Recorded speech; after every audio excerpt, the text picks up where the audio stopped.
Selamat malam, Bapak, Ibu, dan saudara-saudara yang dikasihi Tuhan Yesus. Marilah kita mempersiapkan hati dan pikiran kita untuk memasuki persekutuan dengan Tuhan. Tepat pada hari ini, tanggal 1 Juli 2020, adalah hari ulang tahun yang ke-39 Yayasan Pendidikan Kristen Yapendik GPIB, sekaligus dirayakan sebagai Hari Pendidikan GPIB. 39 tahun sudah GPIB melayani dan bersaksi di bidang pendidikan. Banyak orang-orang cerdas dan kreatif telah dihasilkan oleh sekolah-sekolah Yapendik.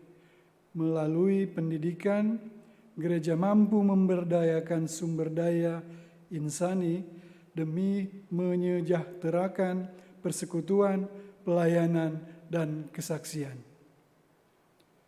Mari kita berdiri dan bersyukur melalui pujian kita.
Mari kita berdoa.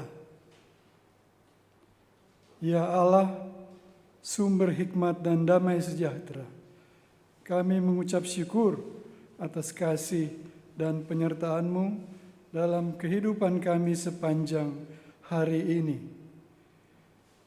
Saat ini kami mengakui kegagalan kami untuk menempatkan diri sebagai murid dan kesediaan untuk terus mendengarkan firman-Mu.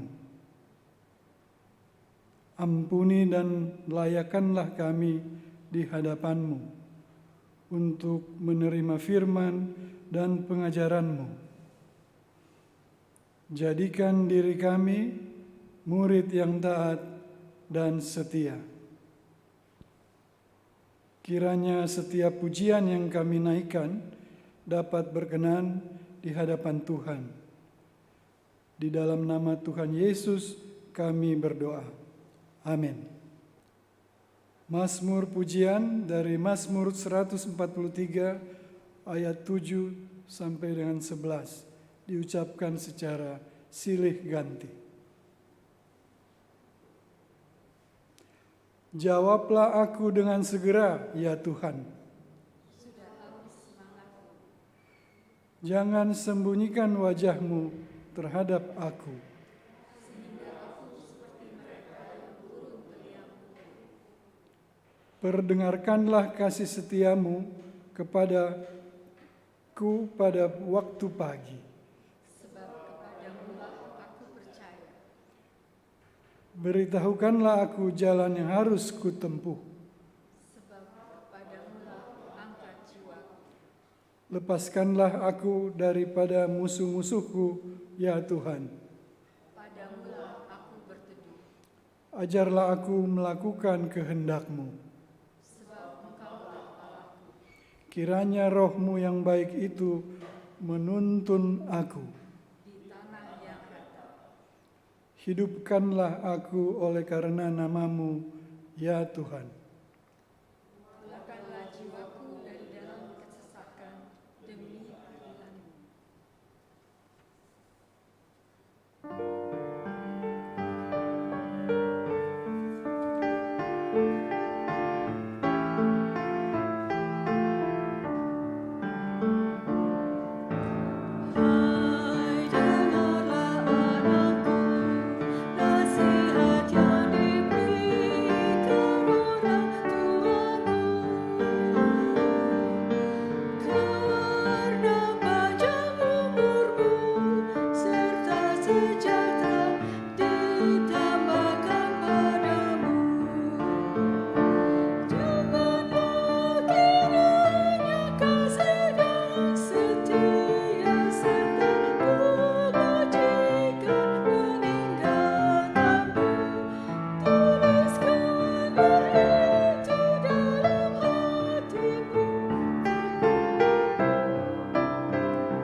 Umat yang Tuhan Yesus kasihi, mari kita siapkan hati untuk menyambut kebenaran firman Tuhan.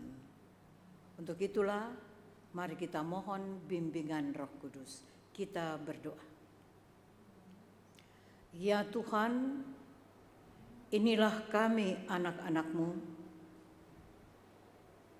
yang berada dalam satu persekutuan ibadah rumah tangga di rumah kami masing-masing. Kami selalu rindu untuk membaca, merenungkan kebenaran firman-Mu sebagai sapaan Tuhan bagi kami umat yang percaya. Penuhilah kami dengan Roh-Mu yang kudus, agar kiranya lewat setiap kebenaran firman-Mu, kami semakin mendekatkan diri kepadamu Tuhan, mencari hadirat-Mu, karena hanya di dalam dan bersama Tuhan, kehidupan kami boleh tenang, walau ada banyak tantangan dan ancaman di dalam kehidupan ini. Bersabdalah ya Tuhan, kami semua telah siap untuk mendengar. Amin. Mari berdiri untuk mendengarkan firman Tuhan yang dibacakan dari Mazmur 141. Mari bermasmur bagi Tuhan. Kita baca ungkapan secara giri berganti. Doa dalam percobaan. Mazmur Daud. Ya Tuhan, aku berseru kepadamu, datanglah segera kepadaku.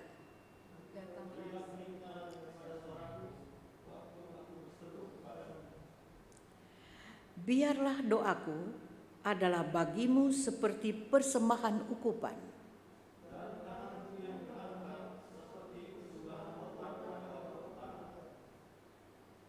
Awasilah mulutku ya Tuhan, jangan condongkan hatiku kepada yang jahat.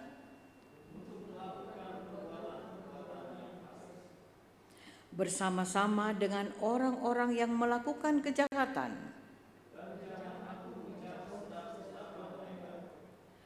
Biarlah orang benar memalu dan menghukum aku, itulah kasih.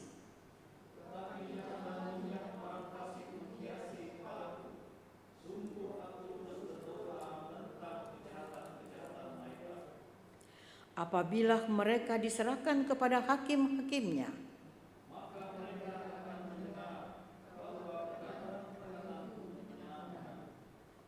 seperti batu yang dibelah dan dihancurkan di tanah,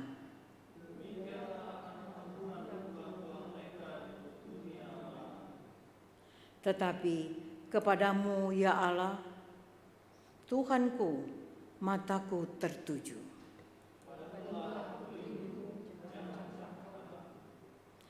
Lindungilah aku terhadap katupan jerat yang mereka pasang terhadap aku.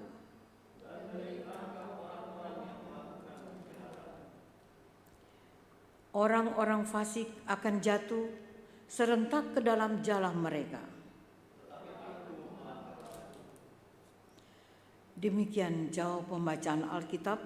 Berbahagialah setiap orang yang mendengar firman Tuhan dan yang melakukannya. Haleluya.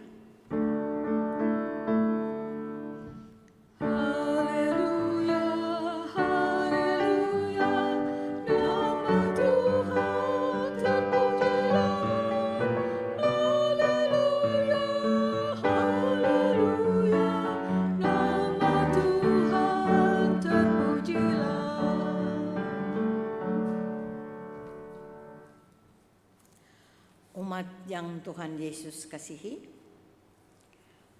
adapun tema dari bacaan Alkitab Mazmur 141, mencari Tuhan.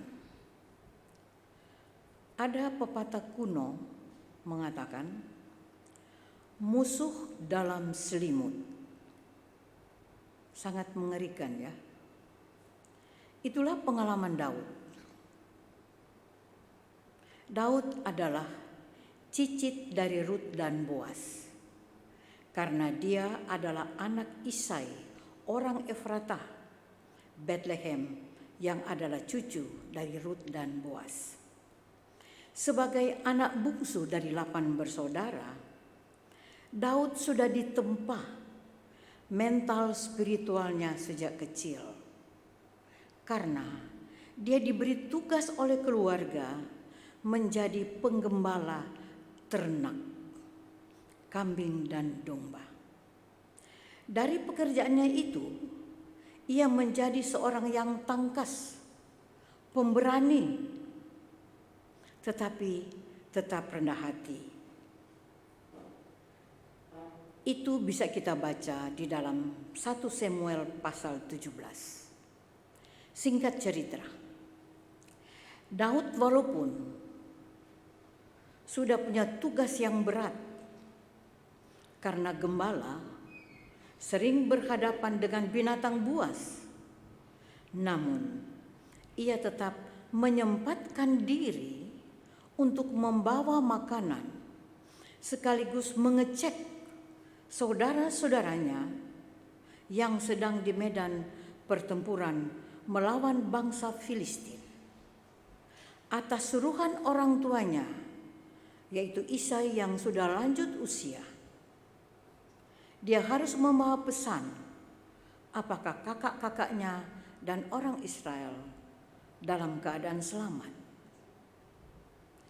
Kecuali itu, dia juga punya bakat-bakat yang luar biasa, yang justru akibatnya saudara-saudaranya memiliki niat yang jahat karena mereka cemburu bahwa bakat yang dia miliki itu dianugerahkan Tuhan kepadanya. Walaupun begitu, Daud dia tetap rendah hati dan tidak mempermasalahkan apa yang disampaikan atau apa yang sebenarnya yang terdapat di dalam hati kakak-kakaknya yang justru tidak berterima kasih ketika anak bungsu masih bisa dari jauh perjalanan menggembalakan domba, tapi karena suruhan orang tua ia harus berjalan dan membawa makanan. Dikatakan di dalam ayat 17 dari pasal 1 Samuel 17 ayat 17, berkatalah Saul kepada Daud, ini dia anak perempuanku tertua. Mohon maaf, maksudnya kami bukan dari sini. 1 Samuel pasalnya yang ke-17 ayat 28 dan 29. Tapi kami baca dari ayat 26. Berkatalah Daud kepada orang-orang yang berdiri di dekatnya, apakah yang akan dilakukan kepada orang yang mengalahkan orang Filistin itu dan yang menghindarkan cemooh dari Israel? Siapakah orang Filistin yang tak bersunat ini sampai ia berani mencemoohkan barisan daripada Allah yang hidup?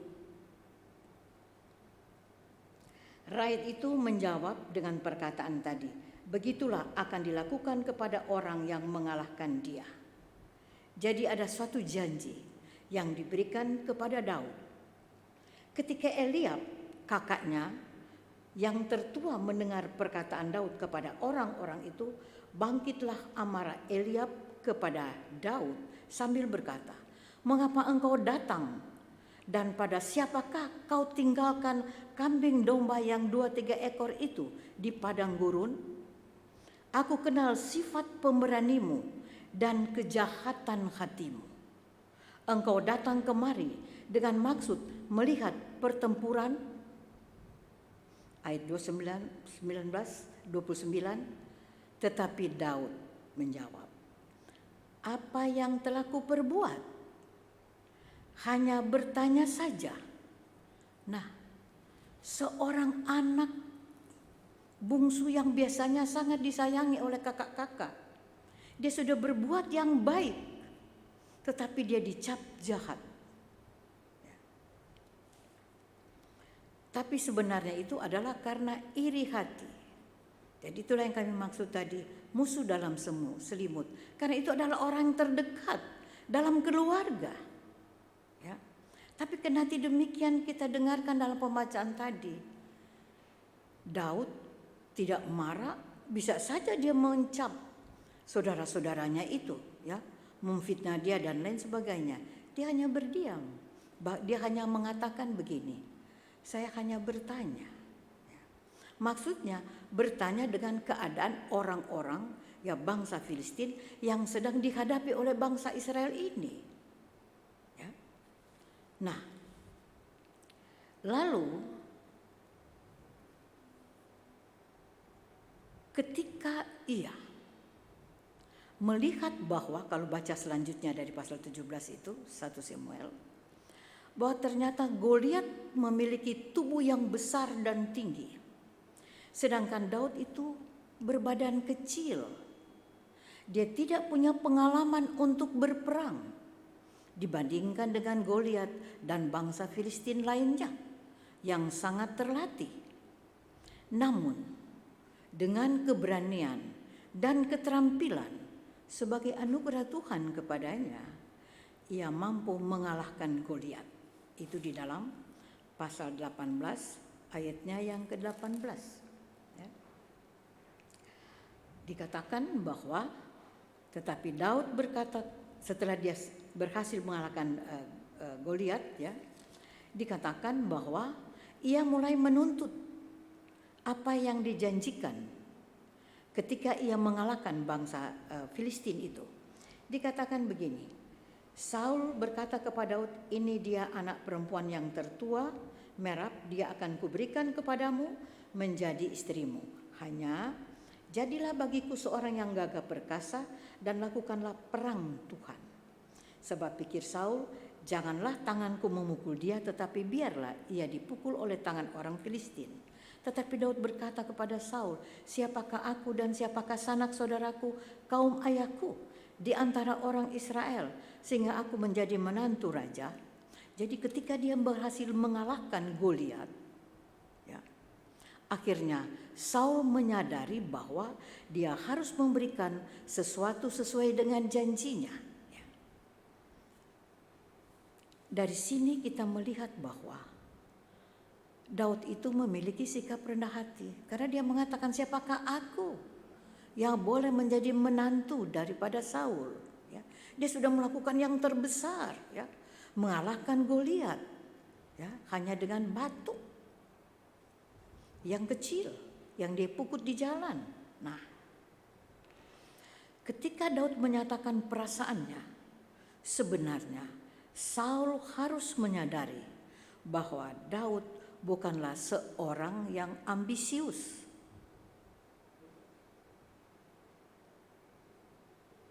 Dia adalah alat yang dipercaya oleh Tuhan untuk menolong bangsanya sendiri. Nah, ketika Saul sudah memberikan anaknya itu, maka ternyata tujuan Saul sangat licik. Ya. Di dalam pasalnya yang ke-18, ayatnya yang ke-21, ya, itu dikatakan, sebab pikir Saul, baiklah Mikal, kuberikan kepadanya, biarlah ia menjadi jerat bagi Daud, dan biarlah tangan orang Filistin memukul dia. Lalu berkatalah Saul kepada Daud untuk kedua kalinya, pada hari ini engkau boleh menjadi menantuku. Karena anaknya yang tua dia berikan kepada Adriel, kepada orang lain. Jadi dia sudah menyalahi perjanjian. Tapi karena si Mikal itu sangat senang sama Daud, maka pada akhirnya dia diberikan. Tapi tujuannya adalah untuk menjadi jerat. Jadi kembali lagi Daud mendapat suatu tantangan yang luar biasa, ya. Dari pihak keluarga, dari pihak Saul sebagai raja. Wajarlah Saul mengiri kepada Daud karena pada waktu itu kan sudah dipilih bahwa Daud akan menjadi raja Israel. Jadi ketika kita mempelajari perjalanan sejarah hidup Daud sejak menjadi gembala ternak,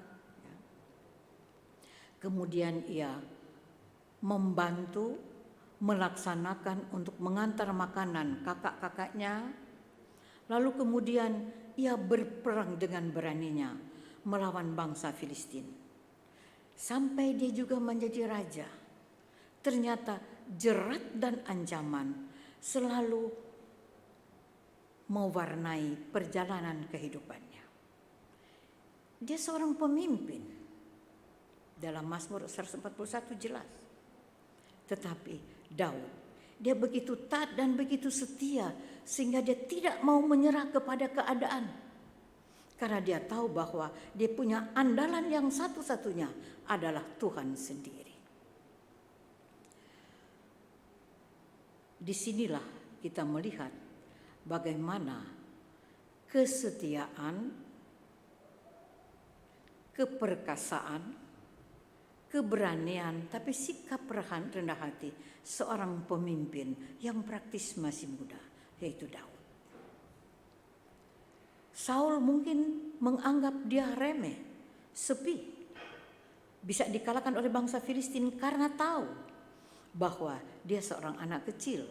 Tapi Saul lupa bahwa ketika hewan-hewan buas singa memangsa hewan gembalaan dari Daud sendiri, maka Daud melawan singa itu, bahkan merobek mulutnya, membunuh singa binatang buas itu.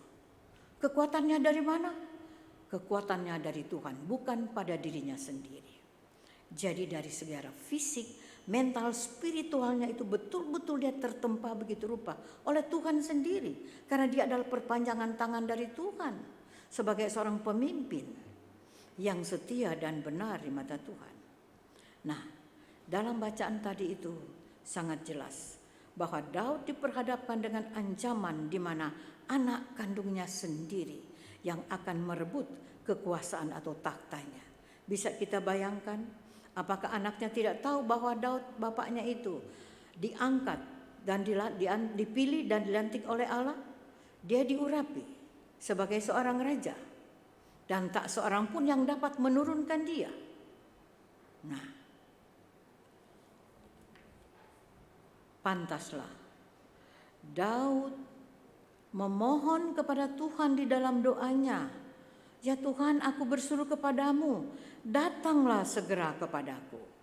Berilah telinga kepada suaraku waktu aku berseru kepadamu."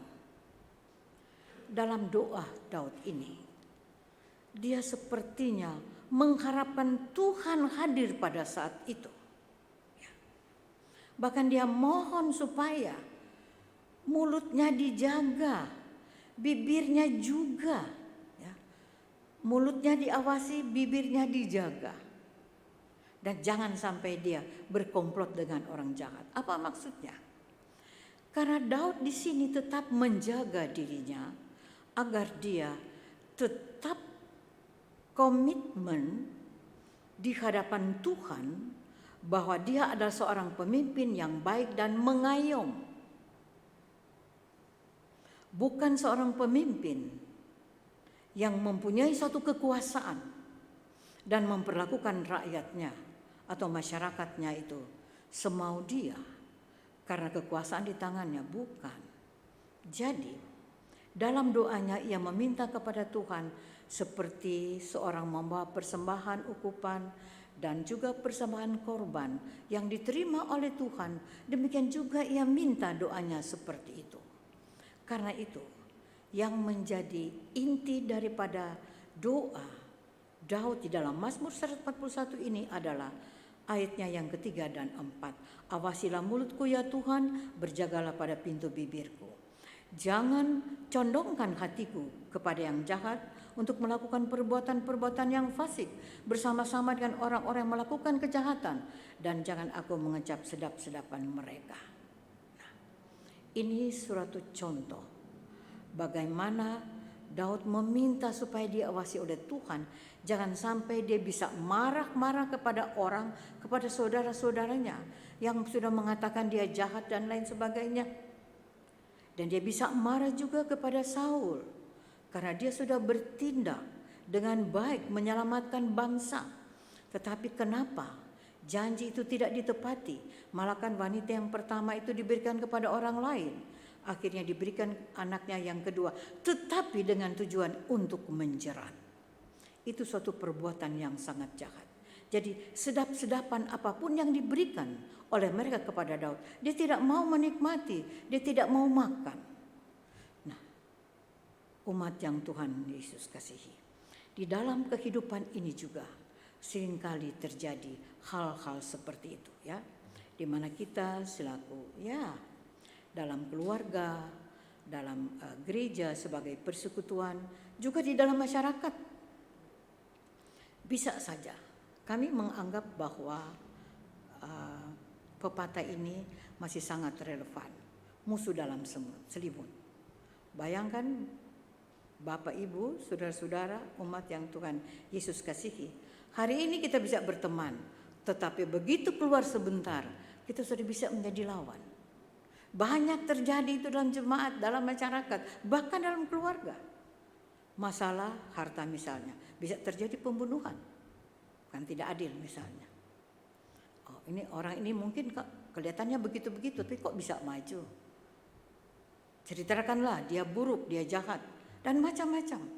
Betapa banyak juga di kantor-kantor swasta maupun pemerintah, orang-orang saling menjatuhkan dengan menginjak bangkai-bangkai orang yang hidup hanya untuk mengejar kedudukan. Asal Bapak senang. Zaman dulu dikasih sampul, saya tidak tahu zaman sekarang. Walaupun itu sudah dilarang banyak, tapi ribuan kasus KPK belum tersentuh. Ya. Itu hanya untuk mengejar apa yang menjadi kerinduan sahabat terbaik manusia pada umumnya, yaitulah uang. Bagaikan Tuhan berkuasa atas kehidupan. Ya. Apa yang bisa dipakai dengan uang, semua bisa didapatkan. Nah,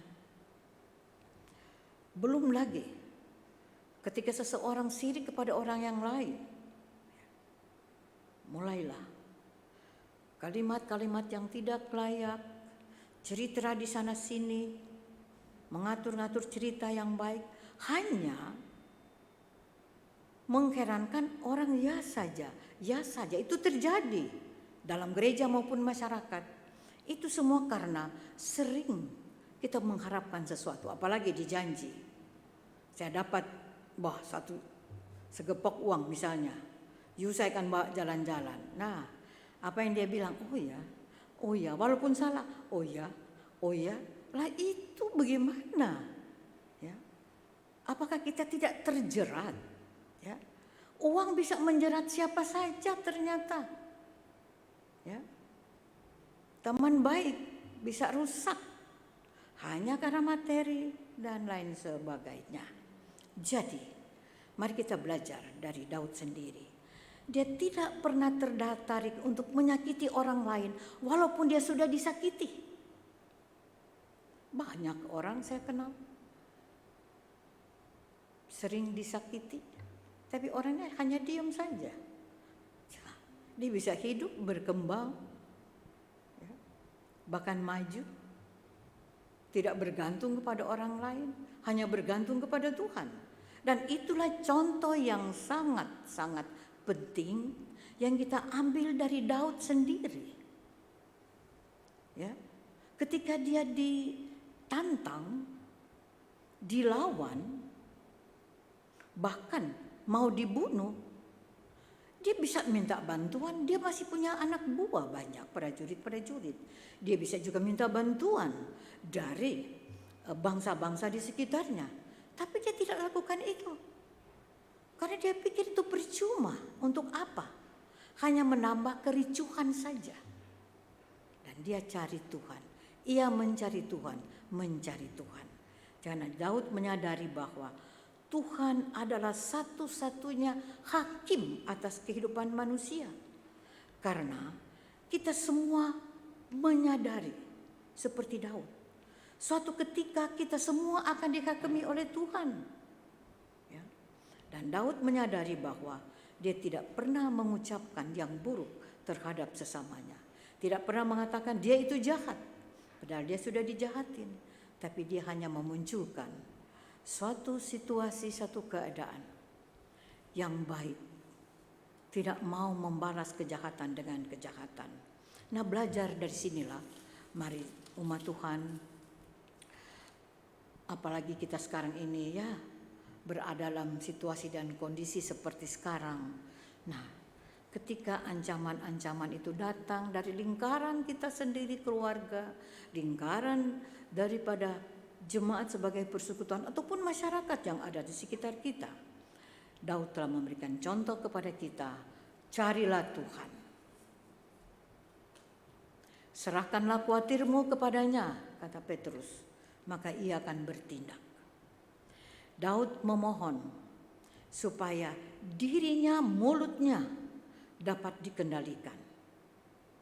Baik dalam situasi yang tidak baik, jangan sampai hatinya terpancing sehingga dapat mengeluarkan kata atau menuduh, oh dia jahat, dia lebih gini dan tidak. Dia lebih baik datang kepada Tuhan. Dia tidak mau terpancing. Nah, kita juga di dalam keluarga mungkin, di dalam masyarakat, dalam persekutuan bisa saja di jalan, jangan kita terpancing dengan hal-hal, karena kadang-kadang kita juga dijerat oleh orang-orang di sekitar kita. Kemudian di dalam menghadapi juga pergumulan, ya, perjuangan hidup dan ancaman bentuk apapun, ya, dari orang-orang yang terdekat. Biarlah ketika kita menghadapi godaan dan cobaan itu, lebih baik kita milih untuk berdoa. Kita berdoa kepada Tuhan. Kita persembahkan dengan rasa syukur dan terima kasih kepada Tuhan. Karena kita toh dikatakan mengucap syukurlah dalam segala hal. Artinya dalam susah maupun senang. Tidak perlu kita bersungut-sungut. Tapi kita lakukan semua itu bersama dengan Tuhan. Pasti Tuhan akan memberikan yang terbaik dan yang terakhir.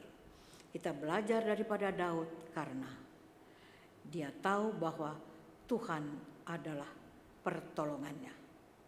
Mazmur 121, pertolonganku adalah Tuhan yang menjadikan langit dan bumi.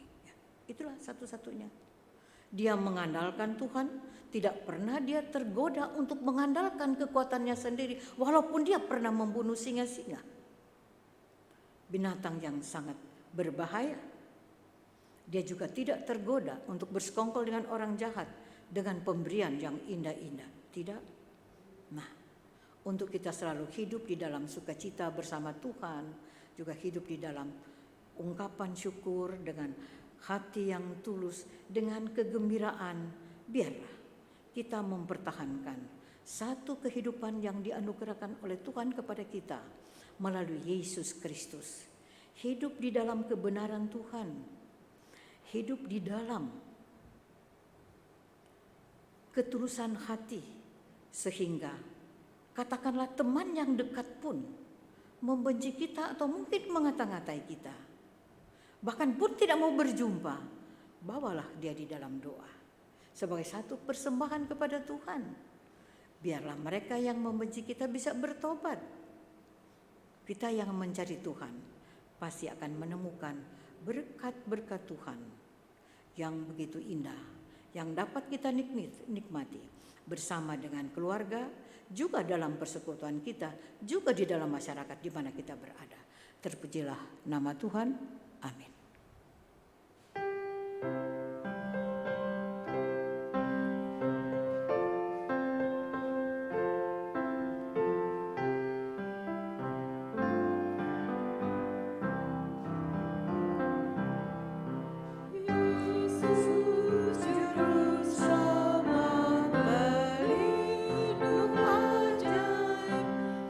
Pelindung bagi diriku.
Mari kita satu dalam doa.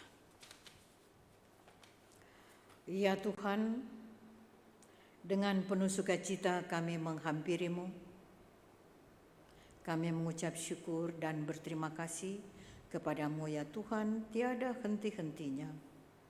Karena Tuhan senantiasa berkenan untuk tetap melawat kami lewat setiap pembacaan firman-Mu, setiap hari dalam kehidupan kami. Dan pada malam hari ini, lewat pengalaman Mazmur Daud, Tuhan mengingatkan kami semua untuk belajar dari kehidupan Daud sebagai seorang raja. Ia meminta Tuhan untuk menjaga bibirnya,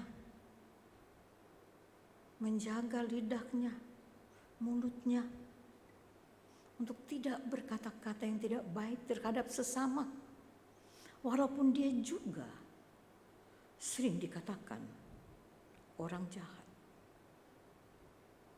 Dan dia memohon kepada Tuhan untuk tidak berkompromi dengan kejahatan-kejahatan, walaupun ditawarkan dengan hal-hal yang indah, yang bersifat duniawi. Ya Tuhan, tolonglah kami, dan biarlah juga kami mau belajar dari mereka-mereka yang senang berbuat jahat terhadap orang lain. Ya Tuhan, selaku orang percaya, jauhkan kami dari semua itu. Kami hanya mau belajar seperti Daud sendiri, mau menyenangkan hati orang lain, tidak mau menyakiti hati orang lain. Walaupun sekian banyak masih ada orang yang menginginkan dan mendambakan kejatuhan dan keterpurukan orang lain. Tapi Tuhan tolong, kami selaku warga gereja, jauhkan dari semuanya itu. Tapi kami semakin rajin dan berdoa dan tekun, agar kiranya mereka yang menabur kejahatan dan kebencian, Tuhan ubahkan mereka menjadi orang-orang yang mau menabur kebaikan, saling menopang di dalam doa, supaya melalui ucapan dan kata-kata, biarlah nama Tuhan semakin dipuji dan dibesarkan. Mampukan kami ya Tuhan menjadi perpanjangan tangan Tuhan untuk sesama kami.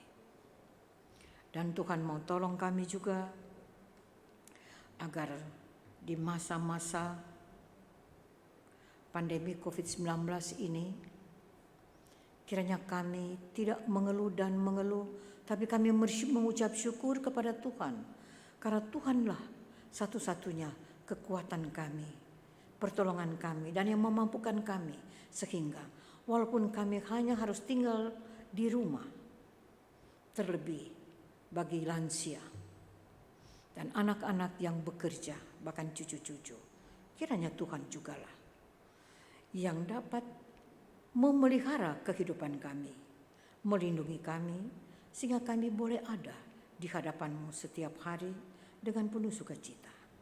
Tuhan kiranya memberkati jemaat dan persekutuannya dan keluarga-keluarga jemaat-Mu ya Tuhan, di dalam menghadapi berbagai pergumulan dan tantangan hidup.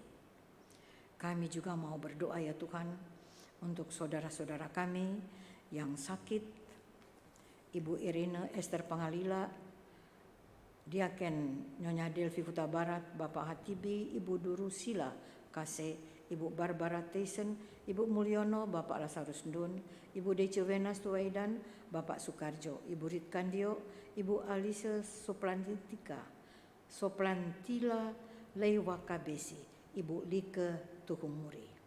Dan mungkin masih ada saudara-saudara yang lain yang tidak dapat kami sebutkan satu demi satu.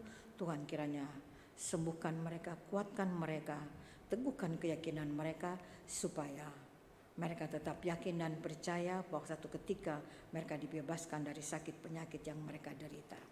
Kami berdoa untuk saudara-saudara kami, warga jemaat yang berhari ulang tahun pada hari ini, Ibu Ayuning Tias, Indra Stuti Bakar, dan juga dari Nazaret, dan 1 Juli dan adik Yesurum Lubis. Tuhan kiranya memberkati, memberikan panjang umur kepada mereka, dan kiranya sukacita mereka benar-benar menjadi suatu berkat bagi kelangsungan hidup mereka. Kami berdoa juga untuk Bapak Maxi Carlos Melatunan dan Ibu Yohana Monica Melatunan Tinangun yang berulang tahun karena perkawinan. Kiranya Tuhan jugalah yang dapat memberikan mereka suatu kekuatan membangun hidup rumah tangga, sukacita dan kebahagiaan bersama keluarga besarnya, sehingga nama Tuhan semakin dipuji dan dibesarkan dalam kehidupan mereka. Dan kami juga mau berdoa ya Tuhan untuk saudara-saudara jemaat Cinere di dalam pergumulannya sebagai satu persekutuan, dan juga para presbiter, para pendeta, para pengurus pelkat, pengurus komisi-komisi, tim-tim kerja, dan juga PHMBJ yang baru. Mari Tuhan tolong kami supaya kami bergandengan tangan untuk dapat membangun persekutuan yang kian manis ya Tuhan, di mana cinta kasih Tuhan selalu ada di dalamnya. Dan kiranya juga Tuhan akan tetap menyertai kami semua dan memberikan kemampuan sesuai dengan talenta masing-masing, sehingga kiranya dengan talenta-talenta yang ada kami juga dapat saling menolong dan membantu satu dengan yang lain. Kami berdoa secara khusus ya Tuhan untuk pemimpin bangsa kami, dari presiden sampai dengan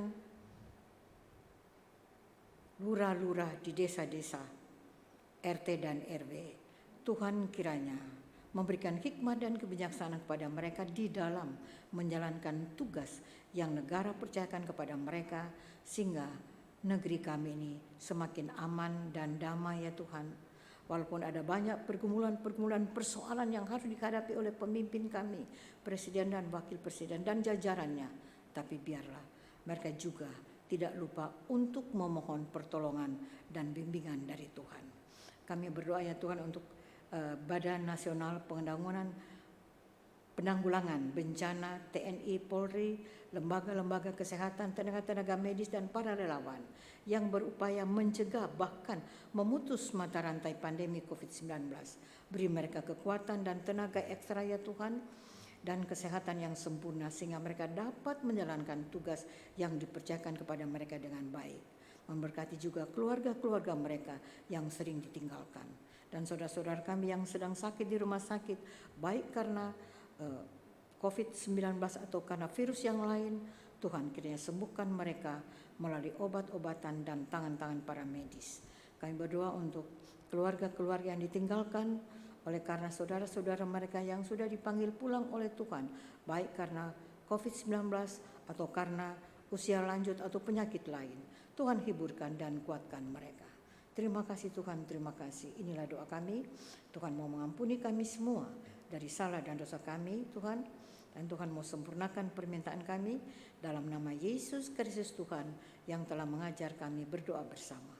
Bapa kami yang di sorga, dikuduskanlah namamu, datanglah kerajaan-Mu, jadilah kehendak-Mu di bumi seperti di sorga. Berilah kami pada hari ini makanan kami yang secukupnya, dan ampunilah akan kesalahan kami, seperti kami juga mengampuni orang bersalah kepada kami. Janganlah membawa kami ke dalam pencobaan, tapi lepaskan kami daripada yang jahat.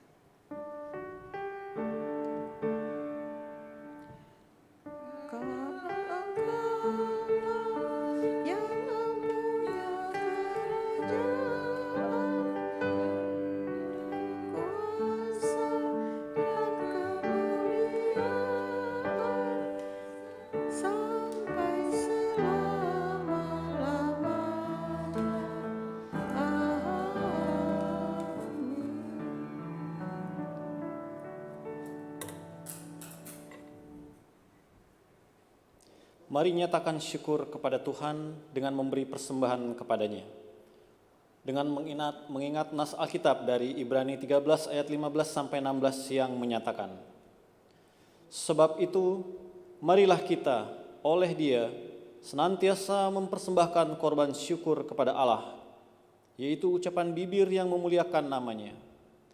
Dan janganlah kamu lupa berbuat baik dan memberi bantuan, sebab korban-korban yang demikianlah yang berkenan kepada Allah.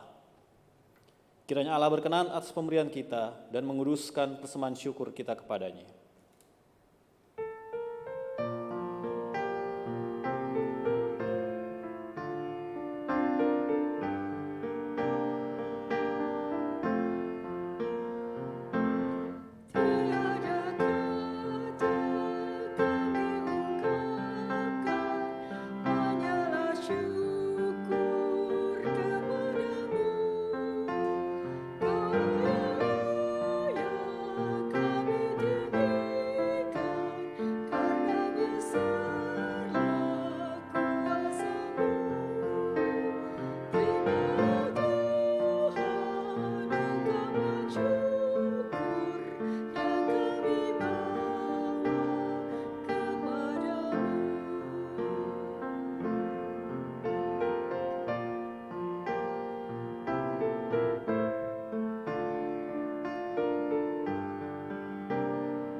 Mari berdiri untuk menyerahkan persembahan ini kepada Tuhan dalam doa syukur secara silih ganti.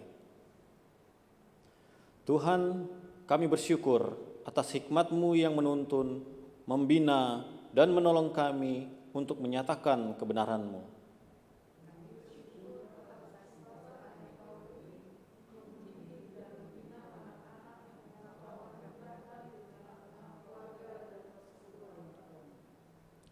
Inilah hidup kami yang kami persembahkan hanya untuk-Mu. Pakailah hidup kami untuk selalu mengajarkan kasih-Mu kepada dunia ini. Amin. Bapak, Ibu, Saudara sekalian, saatnya kita kembali dalam keseharian kita dengan penuh pengharapan serta iman penuh kepadanya. Kita terima panggilan Tuhan dan dengan kesetiaan kita jalankan pengutusannya.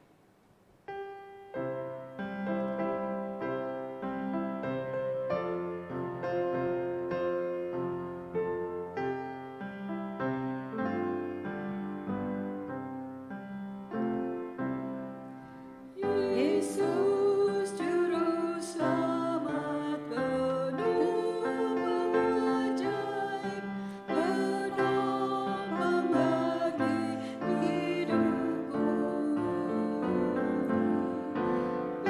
Bebanku ditanggung, ku jadi teguh, kekuatan diberi bagiku. Jiwaku teduh dalam naungannya, di dunia gelap dan gersang. Hidupku tenang oleh kasih penuh, ku aman dalam tangannya. Ku aman dalam tangannya. Umat Tuhan dijemput berdiri, kita berdoa dan mohon berkat Tuhan. Terima kasih Tuhan, karena Tuhan sudah hadir melalui Roh-Mu yang kudus dalam ibadah ini, dan kami berdoa untuk saudara-saudara kami, petugas multimedia, majelis yang bertugas, prokantor dan organis. Biarlah Tuhan, Kau memberkati kami semua yang sudah melayani Engkau pada malam hari ini. Arahkanlah hatimu dan pikiranmu kepada Tuhan, dan terimalah berkat-Nya. Anugerah Tuhan kita Yesus Kristus, pengasihan Allah yaitu Bapa, dalam persekutuan dengan Roh Kudus, menyertai saudara-saudara sekalian.